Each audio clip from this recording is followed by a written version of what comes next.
Is everybody ready? Do it. Yeah. Let's light this candle.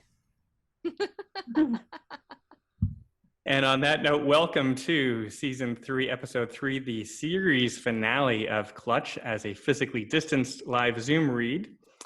I can't tell you how great it is to come back to Clutch after 7 years since we finished it and to bring back these wonderful actors reprising their roles. We've met many of them in the first 2 episodes, but I have a couple of new people to introduce to you for Episode 3, starting with Jillian Clare, who's reprising her role as Nicole. Hi, everybody. Jillian, what have you been working on since Clutch? Oh my goodness, a lot. I feel like Clutch was a lifetime ago, but I'm excited to see everybody. I had a film that I produced and starred in called Pretty Broken that came out last year that premiered at the Newport Beach Film Festival originally, and I got into directing a few years ago. So I directed a film called To the Beat, and then the sequel, To the Beat Back to School, and everything's on Amazon, iTunes, all of that stuff, so you can find it anywhere. And I started a podcast called Thanks for Coming In. Right on. And where can people find you? My social media is just at Jillian Clare everywhere except for TikTok because God, no. And rejoining us in the role of Darius is Tom Konkle. Tom, what have you been working on? Well, I've been a little busy. I did produce a film called Trouble Is My Business, which is a film noir that's out in wide release right now, which was a lot of fun. Check it out. I have another movie coming out called Noise in the Middle, which we shot up in Spokane about a year ago. It's kind of a thriller, contemporary, but that should be out in November. I did a season of Baskets, the season before its last season, which was fun. And then just commercials and stuff like that. And I've been having fun online doing social distanced radio plays. So we do them live. It's the live theater experience, but you get to also enjoy it as a radio play with live music and live sound effects. So that's keeping the muscle working until I get back out in the world. And how can people find you on social media? You can find me on Twitter at Tom Konkle.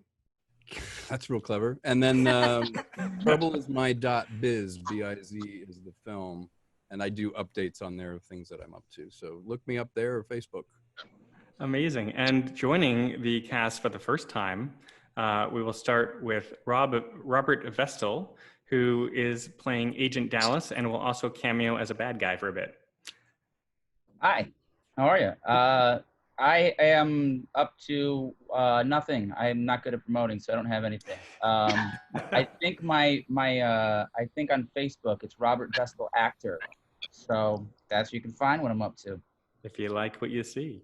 All right, thank you. And also joining the cast is Angelica Alejandro, who will be playing Jennifer. Can you say hi? Hi, everyone. I'm excited to join. I would say find me on Facebook at Angelica Alejandro, but I'm rarely on Facebook or any social media, but it's always worth a try. Live, love, act, angel on Instagram. Awesome. And finally, the last face that we haven't met in the last 2 episodes yet is Sarah Booth, who will be joining us as Lucy. Hello. Hi, everyone. So excited to be part of this. You can find me at Sarah Film Booth on Instagram and on Twitter. And you can find me on A Moody Christmas, which just played on Fox and Hulu. Also, a one-take film that me and my husband made together called Last Call, and The Scare House, which is on Amazon. And Showtime. Oh my goodness, Showtime. There we go. Last Call is a beautiful, beautiful film. So we're so glad to have you. And of course, some faces who have joined us in the previous episodes, we're glad to have you back. If you, the viewer, have not seen the previous 2 episodes, those are linked below, as well as the previously on segment, which will catch you up on everything that had happened in Clutch in seasons 1 and 2. And at that, Clutch, Season 3, Episode 3, Silence is Broken, Series Finale written and directed by Jonathan Robbins. Interior, Federal Bureau of Investigation's Regional Headquarters, day. Inside a minimalist glass-walled office, a poised woman shuffles through contents of a duotang. This is Jennifer Dionisio. A polite tap on the glass door calls her attention. She flips the folder shut and casually sets it in front of her. Come in, Agent Bauer. Have a seat. You wanted to see me, ma'am? Nicole Bauer. Apologies, ma'am. Did we meet during training? No. But you do come with glowing recommendations from all your instructors at Quantico. Your 3-year prereq was fast-tracked. You're one of the youngest agents the Bureau has ever graduated. If you're concerned about my ability to operate in the field, I can assure you that I have the experience to handle myself. I know you do. And your experience is exactly the reason I'm concerned. I don't understand. Abducted at 18, where you witnessed the execution of a covert operative. I was transparent about that with recruitment. I don't care. I'm gonna put this bluntly. Personal feelings cannot get in the way of the work you do, Agent Bauer.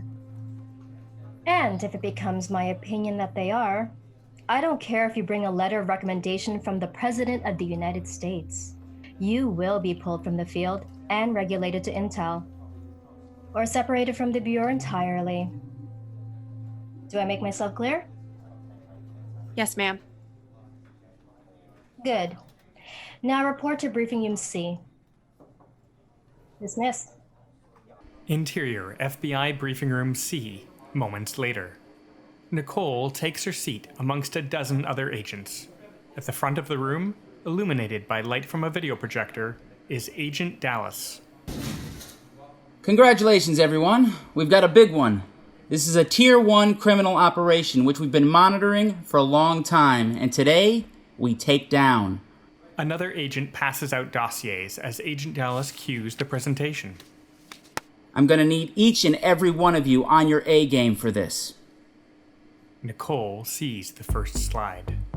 Oh, shit. Interior, cat house, morning. A wooden door opens as Sid, in nothing but an oversized t-shirt, emerges from her room with a yawn. She takes one last look back at a sleeping Michelle, who curls up with a second pillow in that way you do when you're not awake enough yet to know that someone has left the bed. Sid wanders down the hall to the bathroom, passing a room from which the sounds of rough sex come to an end. Ian's already? I must have really slept in.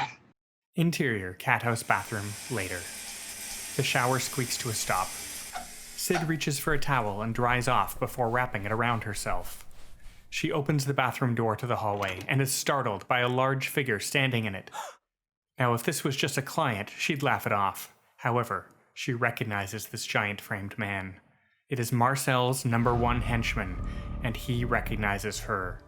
The henchman reaches for his pistol, only to realize that in his open-shirted, belt-undone state, he isn't wearing his holster. In the moment of confusion, Sid reaches for a glass that holds toothbrushes, smashes it against the door frame, and plunges the resulting shard into his neck. The henchman gurgles blood as he attempts to put pressure on the wound, but it is no use, as he collapses in a thud. Kara, hearing the commotion, peeks into the hall. After a moment of assessment, she looks at Sid as a mother disappointed by a child. What have you done? I had to. You had to. Was he going to hurt you, or did you just not like the way he looked? Jesus fucking Christ, Sid, one of Marcel's gang. In our house. Sid looks back. No words can save this. You brought the war here. Marcel will come for us all, for fuck's sake! He's the one person I said we couldn't cross. You've endangered everyone here. I know. It's not enough. Kara barges into Sid's room, grabs a recently woken Michelle by the hair, and drags her to the hall. What the hell? Get your hands off me. Both of you out. No. You're no longer welcome here. Michelle recognizes the henchman's body. Is that? Kara darts back into Sid's room and tosses clothes into the hallway. Out! Now! Michelle grabs a lipstick from her purse and scribbles a number on the wall. Call Raven. She'll have the body taken care of. Interior, grungy motel, day. Mike and Matt loom over the laptop screen, watching the dot inch its way along the freeway. Shouldn't we be in a vehicle trailing her? Like, Now? We need to know where she's going first. I'm not going in blind. Again. And I'm not sitting on my ass while she gets farther away. An hour ago, you were content to just give her up and bring me the sad news. Mike, antsy, goes to the window and draws the curtain. He does not like what he sees. Well, fuck me sideways. They are cut off by a flashbang, shortly followed by laser sights and the shuffling of SWAT officers. FBI! Nobody move! Seize everything. Starting with that. Dallas points to the open laptop on the bed, which is quickly snatched away by gloved hands. On the charges of fraud, forgery, grand theft, and assault of a federal agent, you are under arrest. Wait, assault of a federal agent? We haven't done that. Could easily be rectified. Mike's words are empty threats as he is pushed to the floor and cuffed. Matt's face is squished against the grimy carpet next to him. Interior, FBI sedan, later. Mike and Matt share the backseat of a sedan, separated from the empty driver's area by a bulletproof plate of glass. You said she gave you a card with the tracking ID. You have that? I destroyed it as soon as I entered it into the laptop. Why on earth would you do that? I didn't want anyone else to find it. And I'm supposed you memorized it? It was like 20 characters. Your point? So I didn't memorize it. That was our chance. Now it's gone. The passenger door opens and an agent gets in. Look, there's been a terrible mistake. There wasn't even a room. The agent turns to them. It's Nicole. Nicole? Agent Nicole? Chris gave her life for me, so I wanted to help fulfill her life's work. And that work included arresting the people who rescued you? The raid wasn't my doing. I only found out at the last minute. So you came to say it's not your fault. Well, fuck you very much. What I'm saying is cooperation is your best option. I'm sorry I can't help you more. You have to. We found Kylie. Almost. We almost found Kylie. But they took my laptop. I need it back. We're tracking someone to a place called Silence, and we know that's where Darius sent Kylie. You have to cooperate. Trust me. Matt, Nicole's response is cut off as the driver's side door opens and Agent Dallas gets in. Interior, mansion, day. Taylor sits on the edge of a velvet chaise lounge, her knees tight together and her face tense. Across this ornate room stands a pair of suited guards, each with a submachine gun in hand. A skeleton key twists open an iron door, and slow footsteps follow into the room. They are that of Darius. He sizes Taylor up as he approaches with a silver tray supporting a tea set. Darius sets the tray in front of Taylor and delicately pours hot water into 2 fine china cups. Black licorice rooibos. Fitting, wouldn't you say? Fuck you.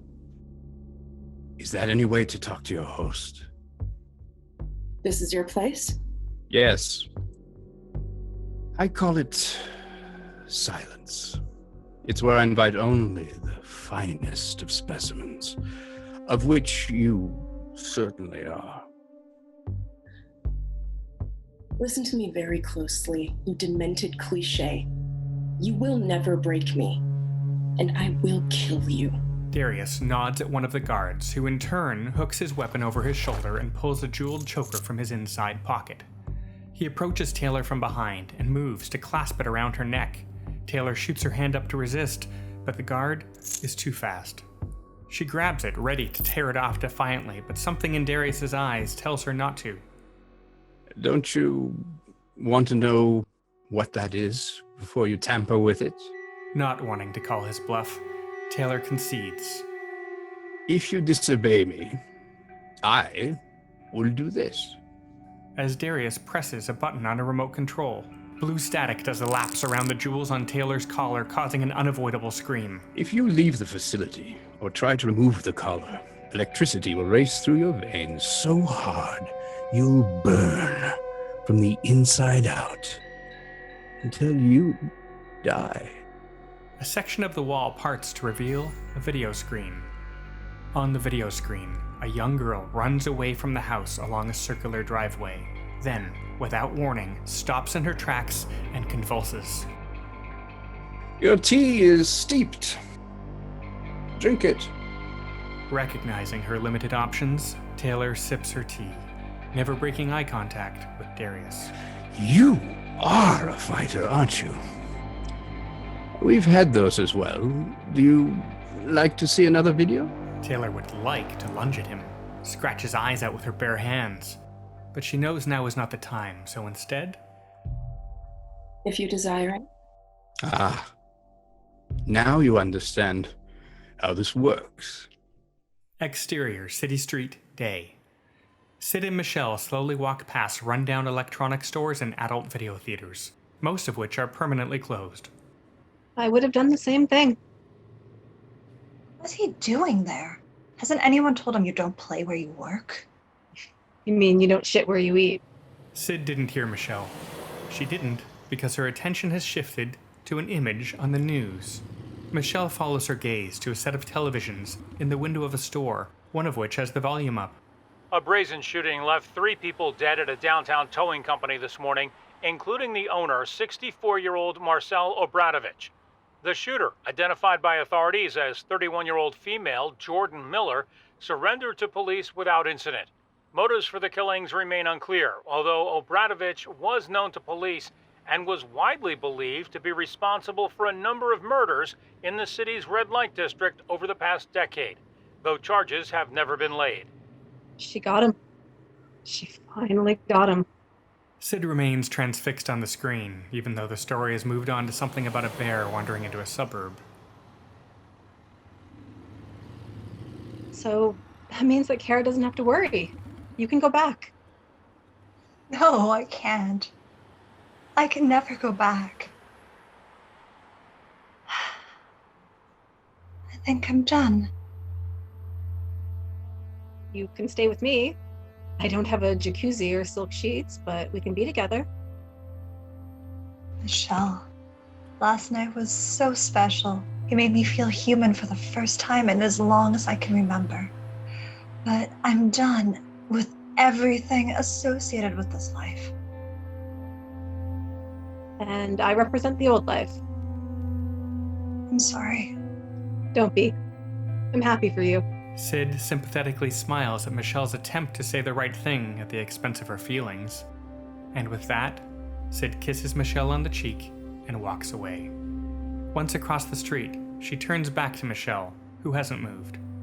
Hey. Be careful out there. Michelle smiles through watery eyes. A voice from a passing car interrupts the moment. How much? The car is a Lexus.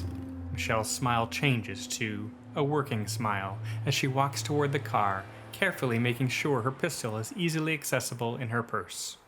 Well, that depends on what you want to do and how much I want to do it with you. Interior, FBI interrogation room, day. Matt awaits the inevitable dialogue in a cold metal chair. It's not a long wait, as Agent Dallas casually joins him across the table, dropping a file folder so full it barely stays closed. Byron Matthew Lehane. It's Matt. I can see why. Is this how this works? You insult me until I talk? No, Matt. I offer you freedom if you tell us everything you know about Mike Donovan. No, not selling out Mike. Drug deals, arms trade, association with the mob. The RCMP has been very helpful in sharing evidence they've collected in Canada. They'd be glad to have you put away down here. But let's be honest. You're not the real bad guy. You're a victim of circumstance. Wrong place, wrong time. Isn't that right? If you cooperate with us, you can put all that behind you and start fresh. Cooperate. Was that too many syllables? I know what it means. It's just... God damn it. This better be the right thing. Alright, I'll do it on one condition. I get my laptop back. Interior, windowless room, sometime later. Velvet walls and a shag carpet that even in the 70s would have been a little much adorn a windowless room inside the mansion. A padded door opens and Taylor is shoved through it. Curled on the carpet is a sleeping Lucy, who adorns a matching jeweled collar. She awakes as the door slams shut. Welcome to hell. Taylor scans the room. No one else there, no cameras or microphones that she can see. How long have you been here? Hard to say. Time sort of loses its meaning. What is this place exactly? I told you, it's hell. You look familiar. Did you know Selena? Of course. You look just like her. She's my sister. Jesus H. Christ. That's some serious bad luck. First your sister and now you? Hey, it's not like that. I let them bring me here. You what? Now that's some fucked up shit right there. It was the only way I could find them. And now that I have them, I'm gonna make them pay. Oh no, that kind of thinking is what gets us both killed. Look, I don't know what kind of idea you had coming here, but now that you are, you're stuck. Selena got out? There must be a way. The only way out of here is if Darius gets bored of you and sells you to someone else. And the way I see it, we may be in hell, but this is like the first level of hell. Some of those people Darius deals with are like 7th level hell. If you're going through hell, keep going. Yeah, that's good. I like you. Listen, just do what Darius says and don't go biting any dicks off like Kylie, okay? Kylie? Is she here too? Just how many people do you know from here? I don't know her, but people who do tracked me here, and they're coming to rescue her. Exterior, FBI building, day. Matt, unshaven and noticeably sleep-deprived, exits the federal building, his laptop tucked under an arm. He ducks into the first alley he finds and crouches against a urine-coated wall, too preoccupied to notice. He flips open the laptop. The GPS is still up. Yes! His eyes shift to the end of the alley. Oh, yes. Parked inconspicuously is a Ducati Monster. Matt wastes no time in hot-wiring it, a skill he clearly has practiced. This is covered under immunity, right? The bike revs as Matt screeches out of the alley. Exterior, estate, dusk. The Ducati comes to a halt, just out of sight from a gated entrance to the mansion. Matt susses the security system, which has a camera and intercom, but is unmanned. I can work with that. Reaching behind his back, Matt draws the laptop which had been tucked under his belt like a weapon, and in his hands, it is one. He rests it on the bike and pops it on. The battery indicator reads 4%. Okay, that's not great. He types frantically into a terminal window. 3%.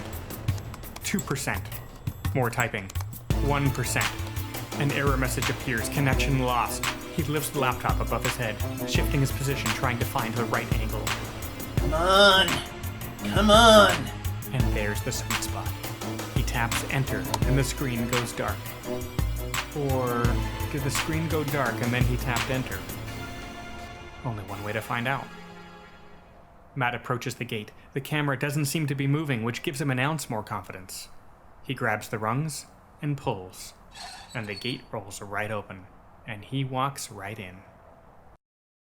Interior, windowless room, later. In the wretched room, Lucy and Taylor are interrupted from conversation by someone coming in. It's one of the armed guards. Showers, both you. Darius wants you cleaned up for dinner. The guard motions across the hall to a bathroom with no door. Who goes first? You go at the same time. Of course we do. And I suppose you're gonna watch. Lucy, not recognizing the sarcasm. They always watch. Sometimes more. Fine. Taylor leads the way to the voyeur's paradise of a shower. She'll play along, but only on her terms. Are you gonna take these off first? Water resistant, bitch. The two shower like prisoners at Alcatraz. When the water goes off, the guard motions to evening dresses hanging on the inside wall. Put those on. As emotionally void as in the shower, or at least appearing to be, Taylor gets into the dress. A hairdryer is already plugged into the wall, which she begins to use. Lucy reaches for a tub of gel, slicks back her hair, and offers the tub to Taylor.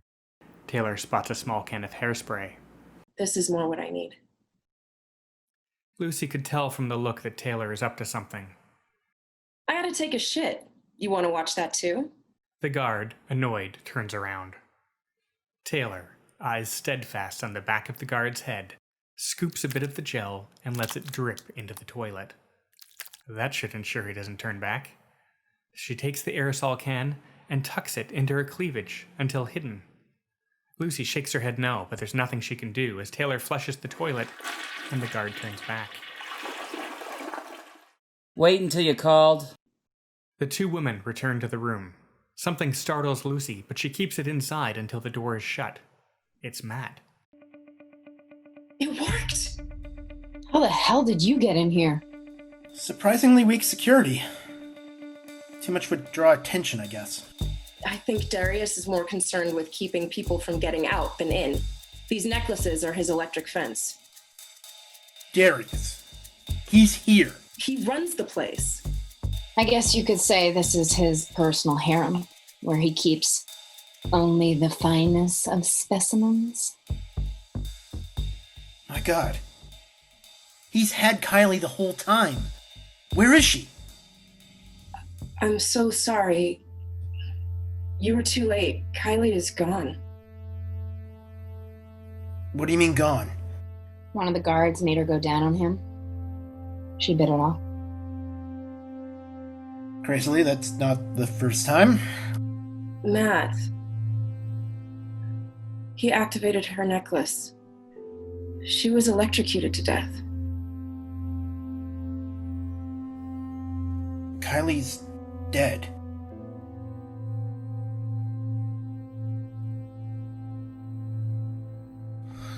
This is all my fault. Nothing that happens here is anyone's fault. But it is. There is no time for self-pity. We have to stop him, and I have a plan. Interior, FBI offices, day. Once again, we find Jennifer behind her desk with a knock at the door. This time, it is Agent Dallas. I'm ready to proceed on the Mike Donovan case. About that, Oh no. we've got orders for a deal. A deal? Why? With Byron's testimony, we have enough to lock this guy up in Petersburg for life. 3 times over. His sentence is service. We're hiring him. You gotta be kidding me. Blame Nicole Bauer. She helped make it happen. She calls in sick so she can talk to the DOJ behind my back. I knew she was gonna be a problem. Exterior, mansion, evening. A black sedan pulls up to the mansion and stops out front. Out steps Nicole, who sees the wide-open front gate. She draws her weapon and proceeds through on foot. Interior, dining room, evening. Darius sits at the head of an elegantly set table, with Lucy and Taylor across from each other on the sides. After tucking a silk napkin into his collar, he retrieves the remote control and places it next to his cutlery. The guards linger behind the table. One eyes the filet mignon. Bon appetit. Do you think, since this is our first meal together, that we should light the candles? Why, yes. Of course we should. A nod to one of the guards cues him to do so. He leans over Lucy, using a lighter to ignite each of the stems in a silver candelabra. As he lights the final wick, Taylor swiftly pulls the aerosol can from its hiding place and grabs the candelabra. She sprays the can through it, creating a fireball that hits the guard right in the face. Darius grabs the remote control and presses hard. Nothing happens. A voice draws his attention to the kitchen. You know, you really need a better fireball. Lucy seizes the opportunity and wrestles the submachine gun from the guard who's busy holding his burned face. The other guard raises his weapon to shoot, but Lucy gets a burst off before he can, riddling him with bullets. She turns the gun back towards its owner and shoots point blank into his stomach. Hungry? With both guards down, Darius pushes back from the table and draws a pistol, firing at Matt. Matt ducks behind an island. Darius positions himself for a cleaner shot. You! He aims at Matt's head and... Nicole, standing at the entrance to the dining room, shoots Darius twice in the back. Darius crashes against the wall and slides down, but he still has a shot, and he takes it. This time, Matt is hit in the neck. Taylor catches him by surprise as she kicks the gun out of his hand. She pulls her collar off and clamps it around Darius's neck instead. Let's see how you like it, you piece of shit. Matt, struggling to breathe as he clutches his wound, reaches up to his laptop, plugged in at the counter, and he presses a single key. They're back on! Lucy, who has also removed her collar, picks up the remote and aims it at Darius. This is for Kylie. She activates the collar, and Darius convulses as electricity drains the last remaining life he has. His body finally goes rigid, his eyes fried open. Nicole runs to Matt and pushes his hand firmer to his neck. Do not let go of that. I need to find gauze. Don't bother. Just keep putting pressure on it. Tell Mike I'm sorry. I should have gotten here sooner. I can't change the past. I can only keep trying to make it right. Matt's eyes close as his hand slips away. Interior FBI Briefing Room C, day. Agents are gathered for a briefing. The room is filled to capacity. This time, it is Nicole, now in her 30s, who commands the room. This will be a coordinated raid across 7 locations. To give you an idea of what we're up against, I've brought in our human to lead on this to tell you himself. Mr. Donovan? Expect each of your targets to offer significant resistance. Human traffickers have nothing to lose. In operations like this, don't go off without casualties. So let me ask you this. Are you willing to give your life if it means stopping them?